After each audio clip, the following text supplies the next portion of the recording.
আলহামদুলিল্লাহ যে রব্বে জালিল রব্বুল আলামিন আমাদেরকে অত্যন্ত ভালোবেসে মহব্বত করে আল্লাহ তাআলা আমাদেরকে যে সে তোমার নামাজ আদায় করার তৌফিক দান করেছেন সেই রব্বুল আলামিনের প্রতি আমরা শুকরিয়া আদায় করি আলহামদুলিল্লাহ। لئن شكرتم لأزيدنكم ولئن كفرتم إن عذابي لشديد।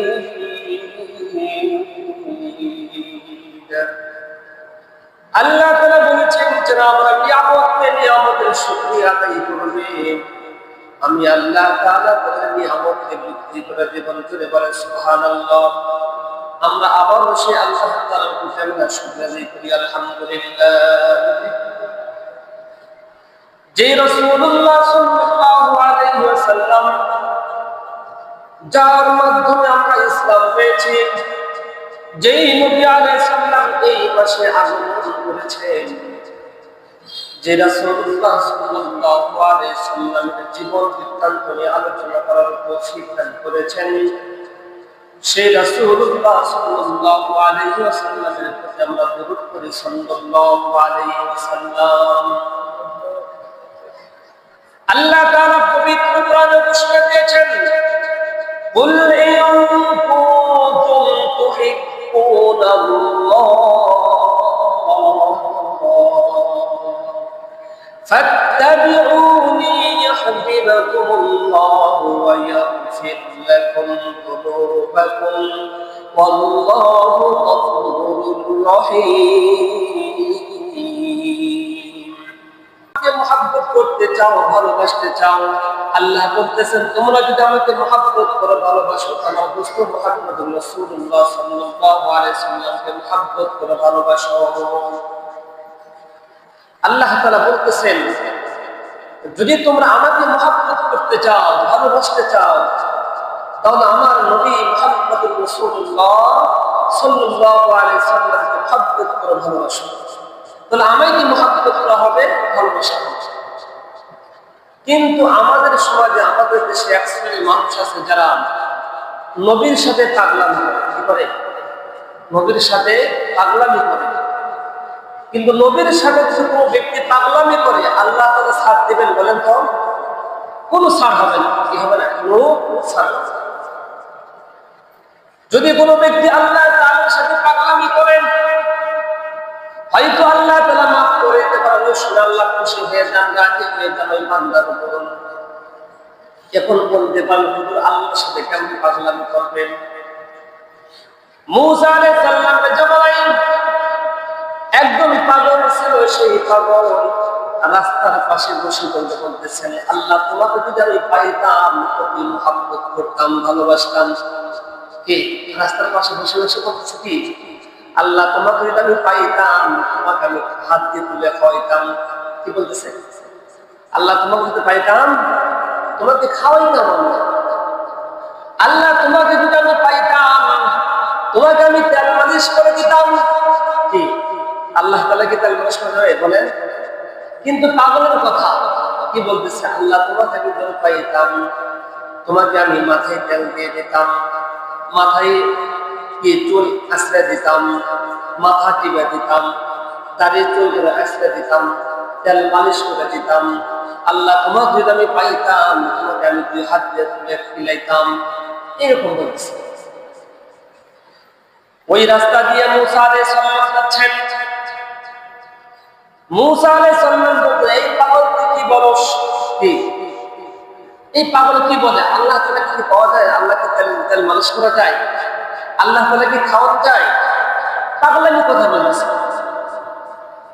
এই পাগল চুপ থাক। মূসা আলাইহিস সালাম কি বলছেন? এই পাগল এই ধরনের কথা আর বলিস না। সে তো পাগল, সে তো বোঝে। এবার ওই পাগল দুইটা হাত তুলে আল্লাহ তাআলাকে বলতেছে, রব্বুল আলামিন, আমি তো বুঝি না, কিছুই বুঝি না, আমি কি বলেছি তাও জানি না। আল্লাহ যদি আমার কথার মধ্যে ভুল হয়ে যায়, আমাকে মাফ করে দেন। কি দেন? মাফ করে দেন। এবার মুসা আলাইহিস সালাম চলে গেছেন। এবার মুসা আলাইহিস সালামের কাছে ওহী নাযিল হয়েছে। কি হয়েছে? ওহী নাযিল হয়ে গেছে। আল্লাহ তাআলা ওহীর মাধ্যমে মুসা আলাইহিস সালামকে জানিয়েছেন, হে মুসা, আমার ওই গোলাম, আমার ওই পাগল, আমার প্রেমের সাথে ঠিক আমাকে ডাকতেছেন। ওই পাগলের কথাগুলো আমি শুনতেছিলাম। সুবহানাল্লাহ। আমি আল্লাহ তাআলা ওই পাগলের রাজিয়ে খুশি হয়ে গেছি। তুমি বলেন সুবহানাল্লাহ। তুমি কেন মানা করেছো? কেন নিষেধ করেছো? কেন নিষেধ করেছো? তাহলে আল্লাহ তাআলার সাথে পাগলামি করলে হয়তো আল্লাহ তাআলা কি হয়? খুশি হয়ে যায়, খুশি হয়ে যায়। কিন্তু নবী আলাইহিস সালামের সাথে পাগলামি করলে আল্লাহ তখন ছাড় দিবেন, বলেন ছাড় দিবেন। এখন বলতেছেন হুজুর, তাহলে নবীর সাথে কেমনে পাগলামি করে মানুষ? এই যে আমাদের দেশে কিছু ভদ্র আছে, মাইক বাঙালি দেওয়ানবাগ আছে না? এই যে রবিউল আউয়াল মাসে দেখেন বড় বড় টাকের পিছে বড় বড় বক্স লাগাইছে, দেখছেন কি আপনারা? খবর দেখছেন যে গান বাজনা বাদ্যযন্ত্র দিয়ে নাচানাচি করতেছে আর কি রবিউল আউয়াল মাস পালন করতেছে। এটা নবীর সাথে পাগলামি করে। তাহলে নবীকে যদি মহব্বত করতে চাও, ভালোবাসতে চাও, নাচানাচি গান বাজনা করে কি মহব্বত করা যায়? বলেন তো, করা যায়? করা যায়। এই সমস্ত বন্ধুরা মনে করতেছে নবীকে মহব্বত করতেছে, ভালোবাসতেছে। কেমন করে? বড় বড় বক্স লাগায়া কেমনে যাবো মাদিনা, কেমনে যাবো মাদিনা, শুধু মাদিনা বললে হয়? হ্যাঁ, বাদ্যযন্ত্র বাজাইতেছে, নাচানাচি করতেছে, নামাজ নাই, কালাম নাই, আজান হচ্ছে, সে টাকের ভিতরে কি বসে করতেছে। আছে না এরকম? আছে কিন্তু আমাদের দেশে। তাহলে তারা কি করতেছে? নবীর সাথে কি করতেছে? পাগলামি করতেছে। এটা আল্লাহ তাআলা ছাড় দিবেন না। কারণ আল্লাহ তাআলা বলতেছেন, তোমরা যদি আমাকে মহব্বত করতে চাও, ভালোবাসতে চাও, তাহলে আমার দোস্ত মুহাম্মদ রাসূলুল্লাহ সাল্লাল্লাহু আলাইহি ওয়াসাল্লামের আদর্শকে আঁকড়িয়ে ধরো, তাকে অনুসরণ করো, অনুকরণ করো, তাহলে আমাকে মহব্বত করা হবে, ভালোবাসা হবে। কি হবে? মহব্বত করা হবে, ভালোবাসা হবে। যেমন আমাদের নবী আলাইহিস সালামের কথা আসমানের মতো। সুবহানাল্লাহ। কার মতো? আসমানের মতো। হুজুর কেমনে আসমানের মতো হতে পারে? একটা ছোট্ট শিশু একজন যখন জন্মগ্রহণ করার পরে যখন তার চোখটা কি যেখানে দৃষ্টিশক্তি ভালো হয়ে যায়, সবকিছু বুঝতে পারে, এই ছোট বাচ্চাকে যদি বাহিরে রেখে আকাশের দিকে তাকানো হয়, বাবা আকাশের দিকে তাকাও, আর আকাশটা যদি খোলা থাকে তাহলে দেখতে পারবে না? বলেন তো, দেখতে পারবে? একদম যুবক যদি আকাশের দিকে তাকায় দেখতে পারবেন? আকাশ দেখতে পারবে। একদম বৃদ্ধ যদি আকাশের দিকে তাকায় আকাশ দেখা যাবে না? দেখা যাবে। একজন মেম্বার যদি আকাশের দিকে তাকায় আকাশ দেখা যাবে না? দেখা যাবে। একজন চেয়ারম্যান যদি আকাশের দিকে তাকায় দেখা যাবে না? দেখা যাবে। একজন সেনা প্রধান যদি আকাশের দিকে তাকায় তাহলে কি হবে? দেখা যাবে। প্রত্যেক মানুষ আল্লাহ তাআলা যাদেরকে এই চক্ষু নামক নিয়ামত দিয়েছেন, এই নিয়ামত দিয়ে যদি আকাশের দিকে তাকায় সবাই দেখতে পাবে। সুবহানাল্লাহ। সবাই দেখতে পাবে। যে নবী আলাইহিস সালামকে আকাশের সাথে তুলনা কেন করলাম? যে দেখেন, যদি একদম ছোট্ট শিশু যদি কি আদর্শবান কি শিশু হইতে চায়, তাহলে নবী আলাইহিস সালামের আদর্শকে তাকে অনুসরণ করতে হবে। সুবহানাল্লাহ। তাহলে সে আদর্শবান কি শিশু হইতে পারবে। একজন যুবক যদি মনে করে আমি আদর্শবান কি যুবক হব, তাহলে নবী আলাইহিস সালামের আদর্শ থেকে তাকাইতে হবে। একজন বৃদ্ধ যদি সে আদর্শবান বৃদ্ধ হইতে চায়, তাহলে নবী আলাইহিস সালামের আদর্শ থেকে তাকাইতে হবে। একজন দাদা যদি আদর্শবান দাদা হতে চায়, তাহলে নবী আলাইহিস সালাম থেকে তাকাইতে হবে। একজন বাবা যদি আদর্শবান বাবা হতে চায়, তাহলে নবী আলাইহিস সালামের আদর্শ থেকে তাকাইতে হবে। একজন নানা যদি আদর্শবান নানা হতে চায়, তাহলে নবী আলাইহিস সালামের আদর্শ থেকে তাকাইতে হবে। একজন মেম্বার যদি আদর্শবান মেম্বার হতে চায়, নবী আলাইহিস সালাম থেকে তাকাইতে হবে।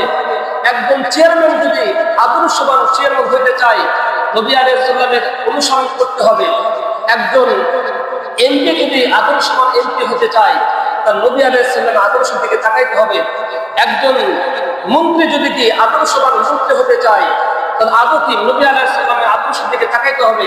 একজন দেশের কি প্রধানমন্ত্রী যদি সে প্রকৃত কি একজন প্রধানমন্ত্রী হতে চায়, তাহলে নবী আলাইহিস সালাম দিকে তাকাইতে হবে। তাহলে যেরকম একজন আদর্শবান মানুষ হতে চাইলে নবী আলাইহিস সালামের আদর্শের দিকে যেতে হবে, তাকাইতে হবে। যেমন আল্লাহ তাআলা চক্ষু নামক নিয়ামত দিয়েছেন, সবাই আসমানের দিকে তাকালে সবাই দেখতে পারবেন। এরকম সবাই যদি নবী আলাইহিস সালামের আদর্শের দিকে তাকায়, প্রকৃত সে মানুষ হবে। সুবহানাল্লাহ।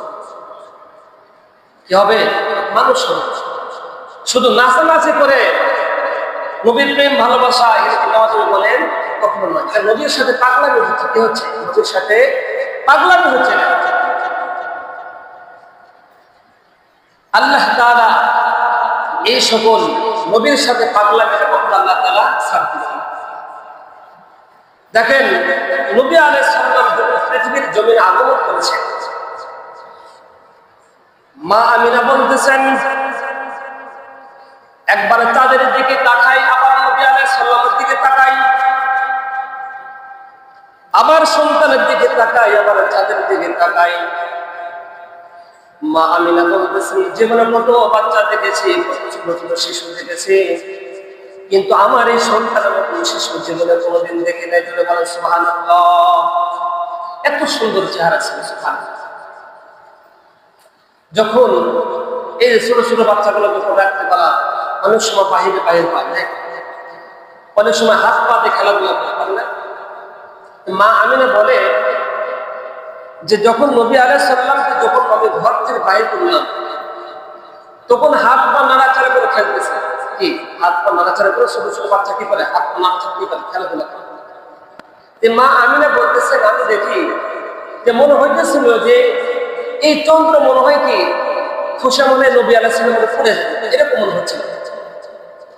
নবী আলাইহিস সালাম যখন হাত পা নাড়াচাড়া যখন এরকম নাড়াচাড়া করতো, এই চন্দ্র নবী আলাইহিস সালামের সাথে খেলা করতেছিল। সুবহানাল্লাহ। কি ছিল? নবী আলাইহিস সালামের সাথে খেলাধুলা করতেছিল। তাহলে দেখেন নবী আলাইহিস সালাম পৃথিবীতে জমিনে আগমন করেছেন।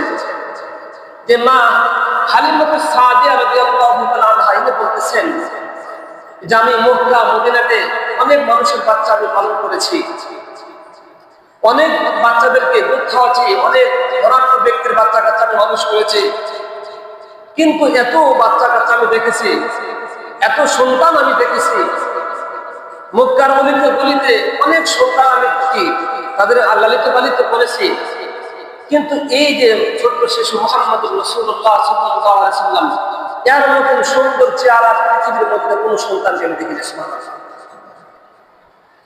তাহলে নবী আলাইহিস সালামের চেহারা কেমন ছিল দেখেন।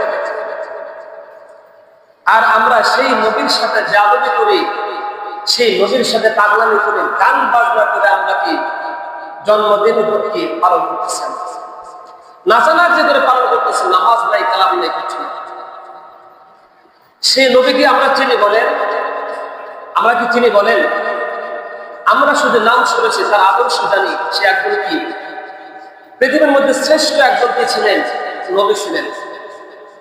আমরা জানি চিনি, কিন্তু আমাদের মধ্যে যে আল্লাহ তাআলা যে বলে দিয়েছেন 5 ফিট 5.5 ফিট বলে দিয়েছেন, এই বলের কিছু অঙ্গ প্রত্যঙ্গ বলতেছে তুমি নবীকে চেনো। কি আল্লাহ তাআলা যে 5 ফিট একটা বডি আমাকে দিয়েছেন, এই বডির ভিতরে কিছু নিয়ামত দিয়েছেন, কিছু অঙ্গ প্রত্যঙ্গ দিয়েছেন, এগুলো বলতেছে তুমি নবীকে চেনো না। বল কিভাবে? তুমি যদি প্রকৃত নবীকে চেনো, তোমার দাড়ি সাক্ষী দিচ্ছে তুমি নবীকে চেনো না। তুমি যদি নবীকে চিনতে কি প্রকৃত চেনো তুমি, তাহলে কখনো কি এই গালে কি লাগাইতো না? ফুল লাগাইতো না।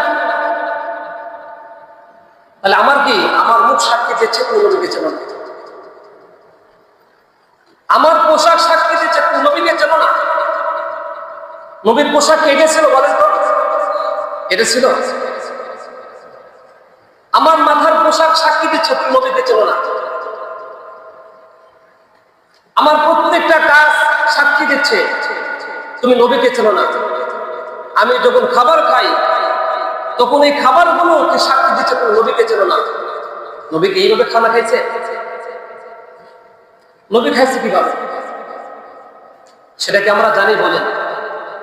তাহলে আমরা শুধু জানি নবীকে আমরা চিনি, কিন্তু আমার অঙ্গ প্রত্যঙ্গ সাক্ষী দিচ্ছে তো নবীকে চেনো না। নবীকে কি চেনো না?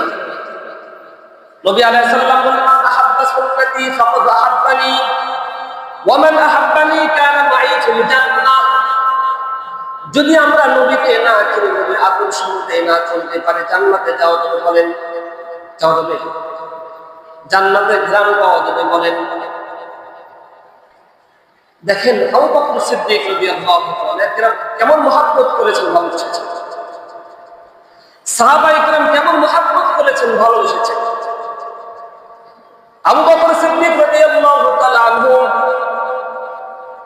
এর আগে ওই মক্কার কাফিররা গালি দিত, এ আবু বকর, তুমি কোন নবীর কাছে তুমি কালিমা পড়েছো? তোমার নবী তো গরীব, তোমার নবীর তো কিছুই নাই, কোন সম্পদ নাই, তেমন কোনো দামি কোনো বাড়ি নাই, কোনো গাড়ি নাই, কিছুই নাই, তেমন নবীর কাছে তুমি কালিমা পড়েছো।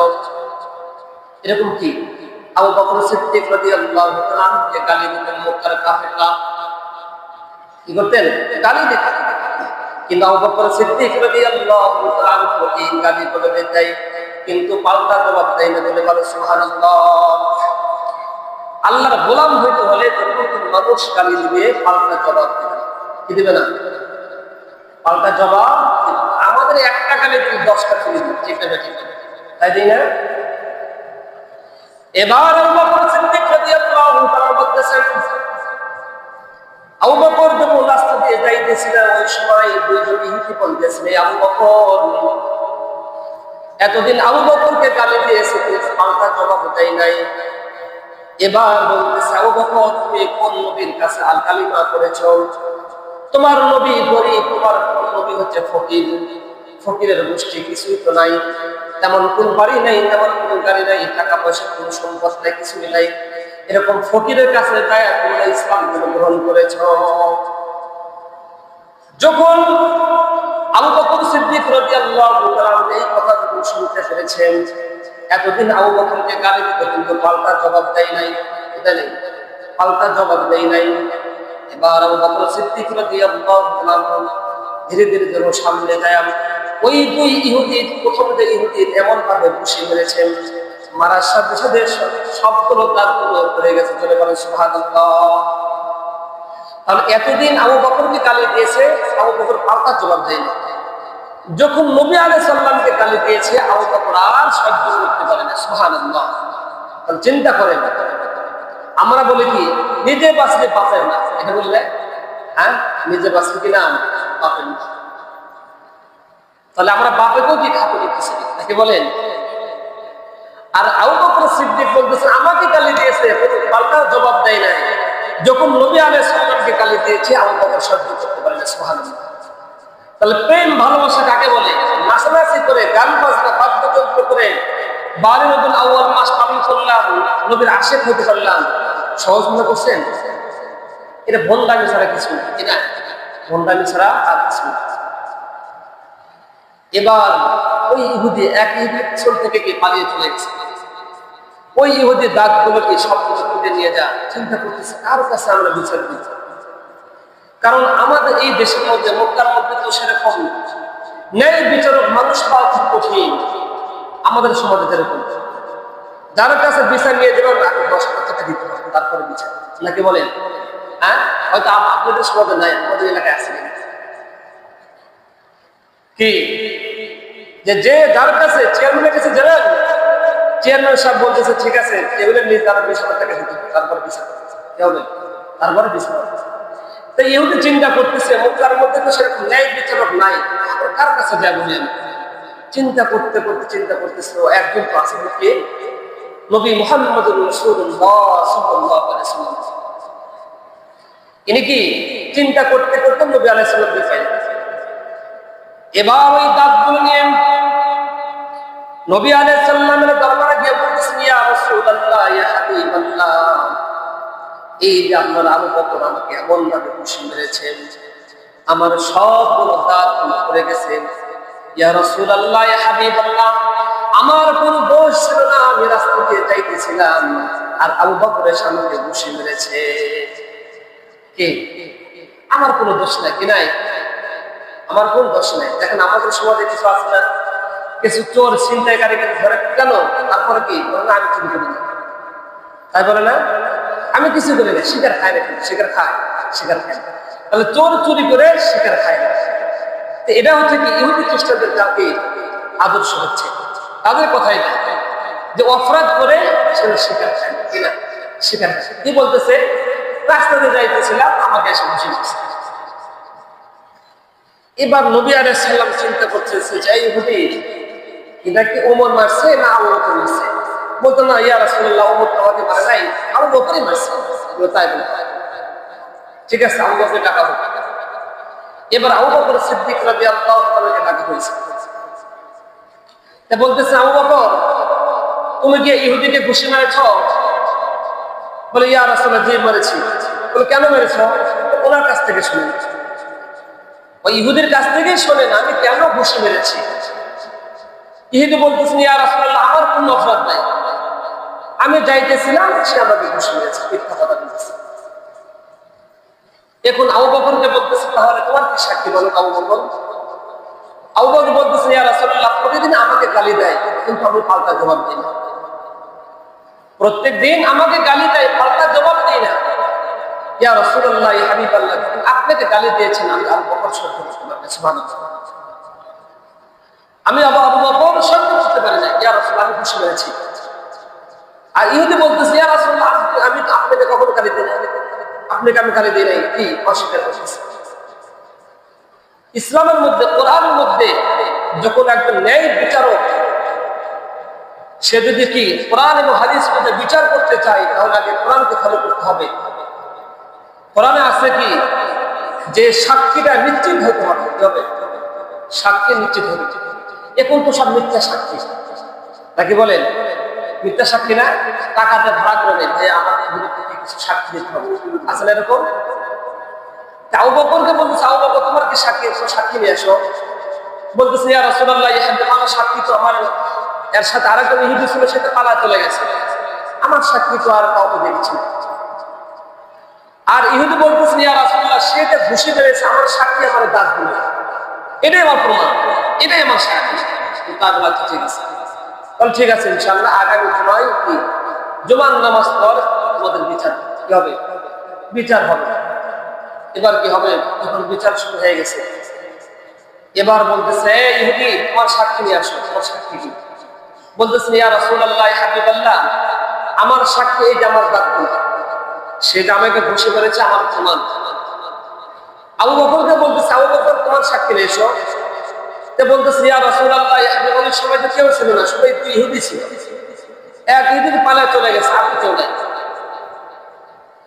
তখন আবু বকর যখন সাক্ষীকে প্রস্তুত করতে পারলো না তখন নবী আলাইহিস সালাম বলতেছেন তাহলে এই ইহুদি আবু বকরকে যেই পরিমাণ শক্তিশালী রূপে ঘুষি মেরেছে এরকম আবু বকরকে ঘুষি মেরেছে। এদিকে আসমানের ফেরেশতারা সবাই কান্না করে শুরু করে দিয়েছে, জমিনের ফেরেশতাগুলো আফসোস করতেছে হায় আফসোস, একজন ইহুদি আবু বকরকে ঘুষি মারবে, এটা আমরা ফেরেশতা কেন সহ্য করব, সুবহানাল্লাহ, তারা আফসোস করতেছে। এবার যখন নবী আলাইহিস সালাম ইহুদিকে যখন আদেশ করেছে তুমি যে পরিমাণ শক্তিশালী ভাবে তোমাকে ঘুষি মেরেছে আবু বকর, ওই পরিমাণ শক্তিশালী ভাবে ঘুষি মেরে আবু বকর সত্তর দাঁত ফেলে দাও। এবার ইহুদি যখন হাত উঠাইছে আবু বকর সিদ্দিক রাদিয়াল্লাহু তাআলাকে ঘুষি মারার জন্য, সঙ্গে সঙ্গে আল্লাহ তাআলা জিবরাইলের মাধ্যমে জানিয়ে দিয়েছেন, বলে সুবহানাল্লাহ। ইহুদি হাত উঠানোর সাথে সাথে আল্লাহ তাআলা হাতকে বন্ধ করে দিয়েছে, হাত আর সামনের দিকে যায় না। নবী আলাইহিস সালাম বলে ইহুদি তুমি ঘুষি মারো, ঘুষি মারো। ইহুদি বলতেছে ইয়া রাসূলুল্লাহ আমার হাত আর নড়াইতে পারি না, বলে সুবহানাল্লাহ। আল্লাহ তাআলা জিবরাইলের মাধ্যমে জানিয়ে দিয়েছেন, আল্লাহ তাআলা বলতেছেন আমার দোস্ত এই যে আবু বকর ইহুদিকে ঘুষি মেরেছে, প্রতিদিন আবু বকরকে গালি দেয়, আবু বকর পাল্টা জবাব দেয় না। যখন আমার বন্ধুকে গালি দিয়েছে আবু বকর সহ্য করতে পারে নাই, আমি আল্লাহ সত্য করতে পারি নাই। আমি আল্লাহ তাআলা আমি নিজেই সাক্ষী দিলাম। বলে সুবহানাল্লাহ।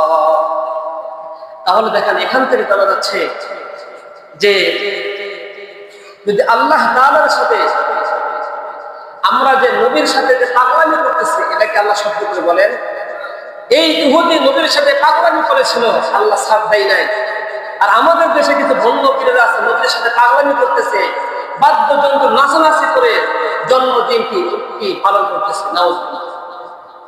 এটা আল্লাহ সাথ দিল বলেন? সাথ দিল। যেরকম ইহুদিকে ধরেছেন, ওরকম আল্লাহ তাআলা নিজে স্বয়ং সাক্ষী দিচ্ছেন।